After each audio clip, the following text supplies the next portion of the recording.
and welcome to episode 190 of the Ask the Coach show, where PingSkills helps you improve your table tennis. 190 is the emergency telephone number in Brazil. Today, we're going to discuss the Rio test event that was held recently, and in the questions, we'll talk about returning serve, improvement through training, switching from backhand to forehand quickly, and how to serve a no-spin serve effectively. I'm Jeff Plum, and as always, Super Coach Alois Rosario is here with me to answer your questions. Welcome, Alois. Thank you, Jeffrey. And I like the way that you tied that in there, Jeff. The 190 with Brazil, and we're doing the Rio test event. And Paul Drinkle certainly wouldn't have needed to call 190 because he was the winner of the Rio test event. Drinkle, one of the only non-South American players at the tournament, and he took it out. So beat the hometown guy Montero in the final 4-0, and had a pretty good tournament. Also beat Matsumoto in the semi-final 4-3. But yeah, Drinkle had a very good result there, and he'd be pretty pleased and wouldn't mind repeating that. I imagine in August next year. Yes. He's had quite a few good results recently. He's won a few Pro Tour events, climbing up in the rankings. Is he going to be any threat in Rio? No. Okay. No. But you know, he still can be a dangerous player for people, I think. Yeah, absolutely. No, he's really come on, and yeah, it's really good to see his level going up. And there's nothing like going to a venue and winning and having that feeling at that venue. I think it really does make a difference. The next time you walk into that hall, you know that you've played well in that hall. Psychologically, it certainly makes a difference. So it won't do him any harm as he shapes up for the Olympics in a few months. Yes. So congratulations, Paul Drinkle. And in the women's, it was a Brazilian affair. Lin from Brazil, sounds a little Chinese to me, beat Nakata in the final. So that was a 4-0 result, and it was 3-5, 7 and 5. So haven't done much research on Lin, but it's Gui Lin. Yeah, sounds like she could be a pretty reasonable sort of player. There you go. Excellent. Oh, well, good to see. It seems like everything went smoothly, and that's good signs for next year at the Olympics. Yeah, absolutely. I saw a picture of the venue. Looked a bit interesting though. Had poles around the hall, around the playing venue courts. So yeah, looked a little bit interesting. But anyway, we'll see how it all shapes up when the real event comes. And one interesting thing I noticed was the green floors, Alois. Yes, how have they been received? Yeah, I don't know that I like it, but it's just change. Come on, guys, let's just get used to it. That's it's all meant to be. They've changed it to green to match in with the Brazilian colours. So that's the reason. Yeah, I don't know. I looked at it and I didn't think it looked bad, but I'm not convinced it's better than the red. But we'll have to wait and see. Maybe I'll get used to it and start to like it. Yeah, maybe. We'll be used to it by the end of the Olympics and Paralympics next year, I'm sure. Yes, certainly will. All right, Alois, what happened on this day in history? 1963 it was, Jeffrey. 1963. The first screening of one of the shows that I really cannot stand, Doctor Who. You cannot stand Doctor Who? Doctor Who. It's just one of those shows that I cannot watch more than 30 seconds of. Yeah. Okay. Yeah, I've never been a huge fan, but I have watched some of it. But it's a huge TV show. So yeah, there's a lot of people out there that disagree with me. Yeah, well, I know it's still pretty popular. And my son actually watched an episode of Doctor Who recently. There you go. I'm not a sci-fi fan at all, but you know, it's done all right for itself. I wouldn't mind, you know, some of their viewings. Yes, absolutely. So well over 50 years now. That's impressive. Doctor Who. All right, Alois. Yesterday's PingSkills question of the day was, how many years have you been playing table tennis for?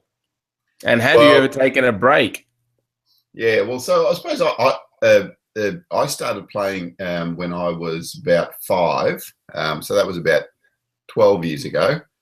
But I might have had a 20-year break in there somewhere too. So no, so I started when I was 5, and I played till I was about 27, and then haven't really played any competition since. But Dieter said it's the 3rd year in a club, of which 1 year and 2nd year was competition. It feels like my whole life before was a break. Should have started way earlier with taking it serious. So so there you go, Dieter. Yeah, and we find a lot of PingSkillers, Alois, do have a large break. It seems, you know, they've played it when they were younger, and lots of people do. And then now they've come back and, you know, found some PingSkills videos and got encouraged and, you know, are trying to get better. So, you know, that's interesting. Yeah, it is. We do hear that from a lot of our PingSkillers, and I suppose it just fits in with life, doesn't it? I mean, a lot of people play when they're young, in their teenage years, and then life gets in the way.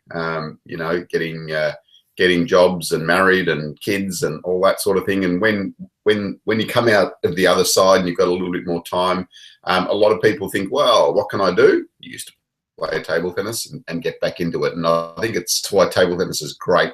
One, you can play it forever. And 2, it's a skill, like once you've learnt the basic skills and you know the skills well, then it's easy to come back and play again, a little bit like riding a bike. Very good. All right, moving on to the PingSkillers question for today. It is, have you ever played in a tournament? And if you have, what was the last tournament you played in? So jump on our Facebook page or the blog at pingskills.com to let us know. All right, Alois, question time. Again, I need to know that you're ready. I am ready, definitely ready. Look at me, ready. Awesome. All right, Mike D has jumped on the Google Q&A app and asked the following, Alois. He says, hi, Alois and Jeff. Lately, I've been getting side underspin, which goes out wide, and it's short to my forehand. So Mike tries to return this serve, and he's returning with backspin, but his opponent loops it to his backhand as he pulls back. How can he improve this short, wide return to his forehand? Yeah. Okay. So one is, firstly, think if the ball is wide, is that second bounce going to be off the side of the table? If it is, you can start to think about top spinning that ball. So think if that ball's going wide, one bounce there, so it's cutting out of the side of the table, going off the side, try to get there and make the top spin. If it's not, if it's just short and wide there, the best solution is to be able to drop that ball short and into the middle area. So if you can get there quickly and take it nice and early and drop it short into the middle, that doesn't open up the angles too much for your opponent, especially out wide into your backhand on the next ball. So think about that. Think about where you're returning the ball to. Think about keeping the ball short and low. That's the real key. If you can keep the ball short and low off the return, then it's hard for them to play a faster ball for you. The next thing you need to think about is just how quickly you're moving. So make sure that when you're moving, that you're moving in with your right leg and out with your right leg. So your left leg doesn't need to move too much. It's in and out, and so then you're in a ready position a little bit quicker. So so really step in, get close to the table, and then push out and be ready. When you're in with that right leg, really focus on pushing with your toes, pushing with your legs, and jumping back into position quickly. If you do that, then you'll be able to cover that next ball as well if you do happen to stray a little bit higher or longer. So, but the first thing is prevent by keeping that ball short and low. And secondly, if you do need to react, is to be able to jump back into position quickly so you can make that next ball. Yeah, great advice. A couple of things I've heard from you in the past, Alois, is when you do get in close with your right leg, one tip is to get your nose pretty close to the ball. That just means you're going to have more control because you're close to the ball. And the other thing I've heard you say sometimes is if that short serve's not working for you in a competition and it's still going along and they are looping it, maybe just as a short-term thing for that game, you can try and, do a few long pushes where you try and actually push it much deeper and harder to make it hard for them to loop. Yeah, absolutely. Yeah, so some good thoughts there. Excellent. All right, Mike, hopefully those tips from Alois help you out. Let us know. Now, Pascale has a question. Pascale says, when I practice technique in my session and then I play, is it normal that when I do the technique soon after, I make many mistakes? But after a day or two without playing, I've improved the technique without doing anything. Is this normal? Yeah, it's an interesting little thing that happens, I suppose. So often when we are practicing, we start to get too many thoughts happening in our head and too many theories and ideas, and I suppose that's good initially because we are thinking and getting out there a little bit. But sometimes often we get to that confused state. So, firstly, we don't know the skill. We practice. We've got this idea and that idea, and we're trying this and that, and there's too many ideas, and we become confused. And so our level does go down temporarily. But when you process it and think it through a little bit clearer, then the level will go up. So then you find the things that work for you. This can happen even when you're not playing. So subconsciously, after you've played, and done this training for a while, you can start to process things subconsciously, and the next time you play, things just start to flow a little bit better. The other thing that does happen psychologically as well is because we're working so hard and trying so hard and we're thinking that, okay, this needs to be improving now because I'm practicing it and practicing it and practicing it for an hour, we start to tighten up and tense up a little bit, and that will be areas a little bit more.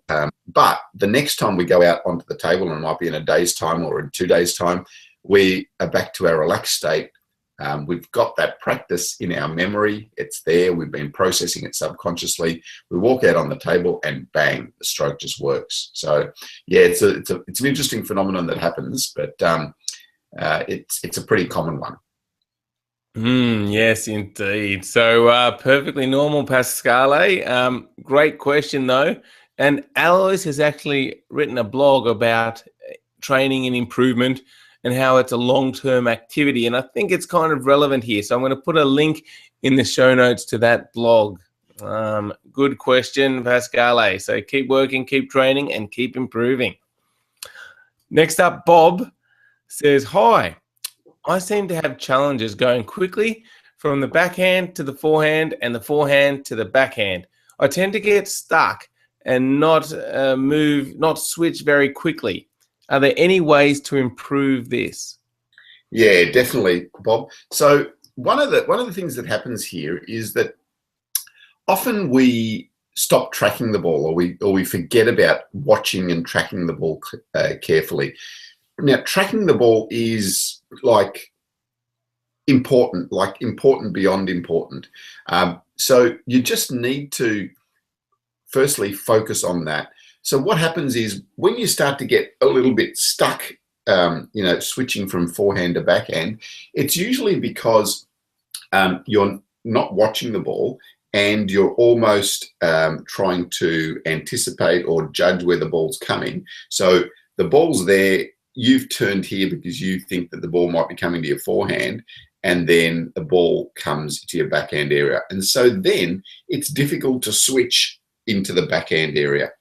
But if you're tracking the ball all the way and just seeing where the ball is, then that switching becomes much, much easier. So it's not a matter of switching, in fact, it's just a matter of following and tracking the ball all the way wherever it is. So yeah, we've got a lesson on this in our strokes and techniques section on, and it's actually called that something about anticipation. So or improving your reflexes, I believe. Improving your reflexes, yeah. So just if you can go to that, have a look at that one. That will explain a little bit more about what we've been talking about here. Perfect. So it's called improving your reflexes because if you do track the ball well, you actually seem to buy yourself some more time and you seem to react quicker. So it seems like you've improved your reflexes. Great video. Make sure you watch it. Now, Alois, how can Bob practice this tracking of the ball and switching from backhand to forehand? Yeah, so the main thing is to introduce some more random drills into your training. So random drills means that you don't know where the ball's coming. So we've got set drills where I'll get my partner to block one here, one here. So you can practice your switching by doing that, but then progress and move on to where you are doing your drill where the ball's coming anywhere. So I'm hitting to your backhand, but you're now going to block the ball anywhere to me. So I don't know where the ball's going, and now that forces me to really track the ball and to be able to switch more smoothly. Excellent. All right, Bob. Hopefully those tips help you out, and good luck with practicing switching. Now, Jaconga has asked Alois how to serve no spin, but make the serve look like a spin serve. Okay, so the key is in your action or your the swing through. So what you need to do to get no spin on the ball, sounds silly, but is to contact the ball flat. But if I just do this and with a serve like that, it's going to be really easy for my opponent to tell what type of spin's on the ball. So what I need to do is I need to disguise the action. So if I'm doing a backspin serve, this is how I would start with my racket. So that's the way that I need to start for the no spin serve. So as I come through, I do this and I flatten it out a little bit on contact. So I flatten it on contact and then go through. So it's here, flat and through.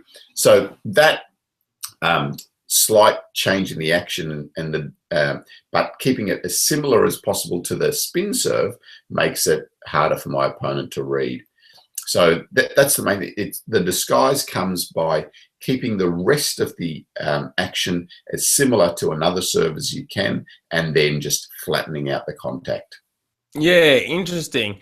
And the thing with serving is it's all about variations of spin, speed, and placement. But if we're just focusing on spin here, Alois, people often talk about doing, a really heavy backspin and then a no spin serve. But really, I mean, that's a great idea, but also like a heavy backspin and then just a little bit of backspin is also effective. As long as you're just changing the amount of spin on the ball, you're going to start to cause your opponent trouble. Yeah, that's a really good point. So you don't necessarily have to do a completely no spin serve, as Jeff said. That's a really good point. So you can have heavy backspin and then just less backspin, and that will lead to the variations in the return. So if there's less backspin and they think that there's a lot of backspin, they'll lift it a little bit, which can be enough for you to make the attacking stroke. So yeah, it can be just variations of the degree of spin, not no spin, heavy spin. Excellent. And we've got a whole course on serving secrets available for our premium members. So check that out if you are a premium member. And if you're not, go and have a look, sign up. Great videos that you'll be available to you under our premium section. Not only the serving secrets course, there's a receiving secrets course, training secrets. There's a 52-week training plan that you can follow, Plus, we encourage you to send in videos of yourself so we can have a look at your game and analyze your technique and help you out. So check out the premium membership at pingskills.com. All right, thank you, Jack Honga, for that question. And thanks, everybody, for watching. That wraps up show 190. Thank you, Alois. Thanks, Jeff, and have a great day, PingSkillers. Monday here, probably still Sunday in a lot of parts of the world, maybe a little bit more weekend time to get in some hitting before you go back to work. Excellent. Catch you, everybody, soon. Enjoy your table tennis.